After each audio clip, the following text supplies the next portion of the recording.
حضور پاک صلی اللہ علیہ وسلم نے فرمایا، جھوٹ چہرے کو کالا کر دیتا ہے۔ پانی بند ہونا تو صرف ایک امتحان تھا، ورنہ میرے حسین اس نسل سے ہے کہ ایڑی مارے تو چشمہ جاری فرما دے۔ تاریخ کی سب سے بڑی توہین رسالت کربلا کے میدان میں ہوئی۔ اس گلے کو کاٹا جس کو اللہ کے رسول چوما کرتے تھے۔ حضور پاک صلی اللہ علیہ وسلم کا فرمان ہے، حسن اور حسین اہل جنت کے نوجوانوں کے سردار ہیں۔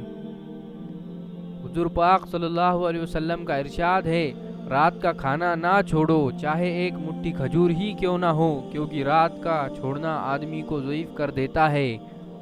امام حسین رضی اللہ تعالیٰ عنہ نے فرمایا، مجھے جنت سے زیادہ نماز عزیز ہے۔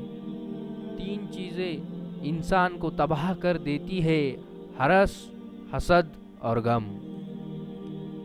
میں نے اپنی قسمت کو اللہ پر چھوڑ دیا ہے، اس لیے نہیں کہ اللہ بہتر کرے گا، بلکہ اس لیے کہ اللہ سے بہتر کوئی کر ہی نہیں سکتا۔